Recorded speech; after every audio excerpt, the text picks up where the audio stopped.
Hey guys, in this video we will discuss about lesions in the cerebellum. So we will demonstrate a few signs so that you can get an idea. So my name is Dr. Aman Setia. So first of all, before performing any examination in patient, we should always welcome our patient. So good afternoon, my name is Dr. Aman Setia. So I will like to do few examination on you. Are you comfortable in that? Yes, sir. So after taking consent from the patient, we should do some examination. So cerebellum, remember, this is an important organ of the brain. So which have mainly two primary functions. The first is this will maintain your balance and posture, and second, this will control your voluntary activities. So in order to understand whenever a person is having lesion in the cerebellum, we have to know about few points. So starting with the first one, first is we should see any sort of ataxia in the patient.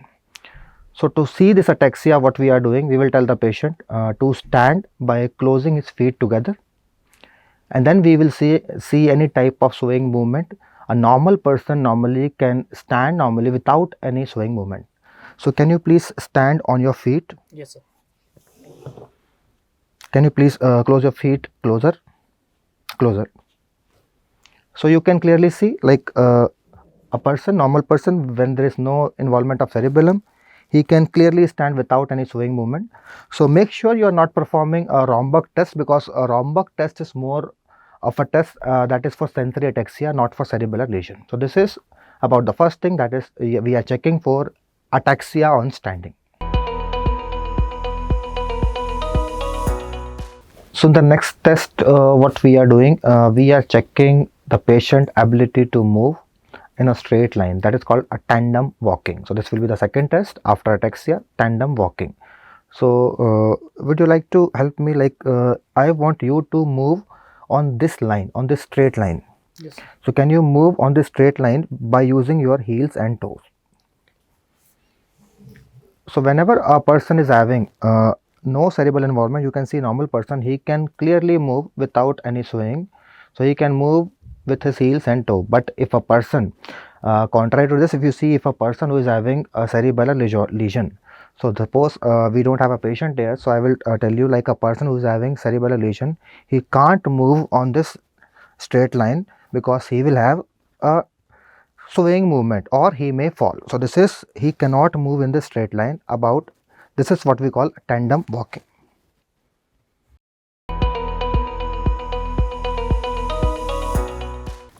So third test that we see here, we will see the speech of the patient. So whenever a person who is having cerebellar lesion, you will see there will be dysarthria. So his speech will be a slow or slurry speech. So this is basically a slow fragmented speech. We also use the term like dysarthria of staccato, right? So these are a few terms. So there will be a problem in the larynx or tongue. So patient cannot speak properly. There will be fragmented speech. So now let us check this. Can you say nursing next live? Yes, sir. Nursing next live. So now you can see there is no fragmentation. If any person who is having cerebellar lesion, the speech will be slow slurry, like he will say nursing next live like this, nursing next live. So that is called slow fragmented speech. So this is what we see in a patient of cerebellum lesion.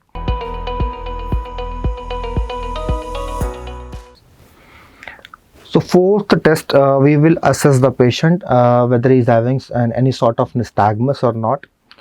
So I want you to focus on my finger. Don't tilt or rotate your neck. Just through your eyes, try to see where my finger goes. Right. First, what I am doing, I am taking my finger to right side or left side, and I am noticing any sort of nystagmus in the patient. So I have rotated the finger. You can see there is no nystagmus here. So in patient with cerebellar lesion, you will see a horizontal nystagmus towards the side of lesion. So that is what we see. Nystagmus is important feature of cerebellar lesion. Fifth thing that we check in patient is we check the tone of the patient. So although this you will see in cerebellar lesion, we can see patient will have hypotonia, but it is not a specific sign. because hypotonia is a feature of many neurological condition or any involvement of lower motor neuron lesion. So hypotonia we see in cerebellar lesion as well. So this is the fifth feature, hypotonia. So sixth sign of cerebellar lesion is we will check for any intentional tremors in the patient. So intentional tremors means patient will have tremors while or at the end of his achieving his goal. So you can see I will ask the patient, can you slowly try to hold this bottle? Yes, sir.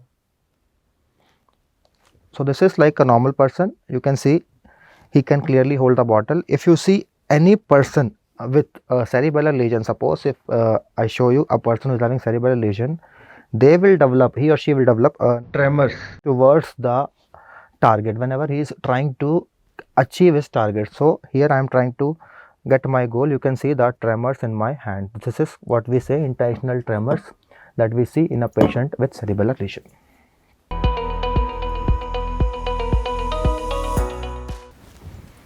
So next feature or next clinical sign that we see, we call this dysmetria and dysenergia. So dysenergia is basically something like patient can't perform a complex task movement, and in dysmetria, like we check this. So patient cannot arrest his movement. So that how we can check. We can check this by finger nose test. So let me first explain the patient how to do this test. What you have to do, you have to take your finger out and touch this to your nose and try to do this in a faster speed. Can you do this fast for me like this? So this you can see patient can do this test. This test what we call finger nose test. Finger nose test. Sometime if a person who is having cerebellar lesion, then you can see this finger nose test, either he will perform this very slow, or sometime his finger will be short. We call this hypometria. This is like short, or sometimes this will overshoot. This will go more. Like suppose now you can see a patient with cerebral lesion, how he will perform this test like. So this is called finger nose test. So he is not properly touching, either this is left less or it is going far. This is called finger nose test or past pointing. The second more complex version of this is called finger to finger nose test. Finger to finger nose test. In this what I will do is I will try to rotate my finger in different direction and tell the patient to keep on touching my finger, then touch his nose. So what I will do is you have to touch my finger, then after this every time you have to touch your nose, and I will try to rotate my finger. Touch it. So this is like a more complex test where we can also simultaneously check a dysenergia. So here we are checking for both dysmetria as well as dysenergia. We call this finger to finger nose test. Next test that we test is called Diadokinacea.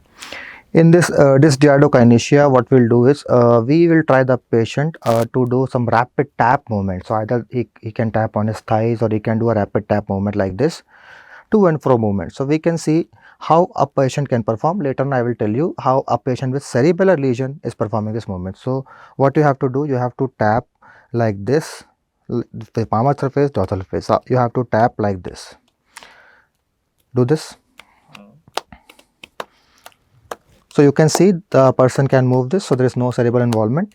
Now I will tell you, if a person who is having cerebellar lesion, how he will do this. He can do this, then he may miss, or he will do this slow.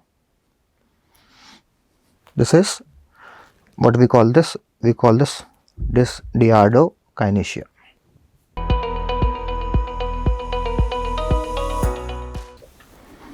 So next test is what we say rebound phenomena. So in this, what first we do is we apply our left hand as a guard and explain the patient like you have to apply a force against resistance on my hand. So can you do this? Try to pull your hand on your side, and I will try to pull this on my side, right? And without explaining to patient, suddenly what I will do, I have to withdraw my hand. But make sure while doing this, patient can hit with his hand on his face. So what we are doing, I am using my left hand as a guard. So let us see. So you can see this is like a patient can stop. he can stop, but a patient with cerebellar lesion, he or she will hit his or her face. We call this rebound phenomenon. Next test what we do is, for this we need a knee hammer. So with this knee hammer I will strike on the patellar tendon. So normally what we do, we check for knee jerk. So in normal person, what you see, you can see 1, 2, 3 rhythmic oscillatory movement. So let me try to tell you what we call this. We call this knee jerk. So I am striking the patellar tendon, and you can see there is a little movement. Let's see once again. So you can see it stopped after 2 movements. Let's see once again. So this is, you can see it's 1, 2 or 3, maximum 3 movements. After that, it will stop. In a person who is having a cerebellar lesion, you will see more than 4 oscillatory movement. This is what we call this pendular knee jerk. So unfortunately we don't have a patient, so I will tell you how this pendulum knee jerk will look like. Can you please come here? Yeah.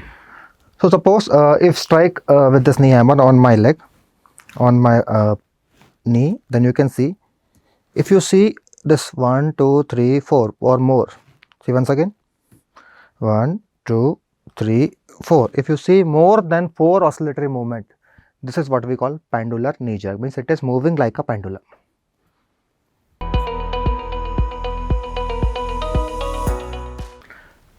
So now this test is what we call this heel shin test. In this test, first we will explain the patient with one leg. He have to touch the heel of his foot to the knee, then go downward along the shin, along the tibia.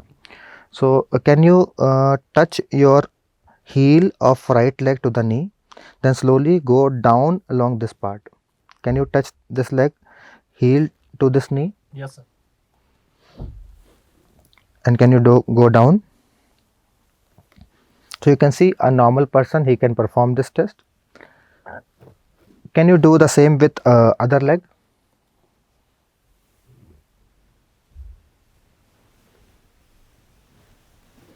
So this you can see, we call this patient who is not having cerebellum involvement, he can easily do this.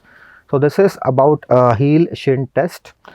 So remember, demonstration is a better way of learning. So that is why what I thought to discuss about these signs of cerebellum. See you in the next video with some more knowledge. Keep working hard, keep shining. Remember, you can, you will. See you in some other video. Bye bye. Take care.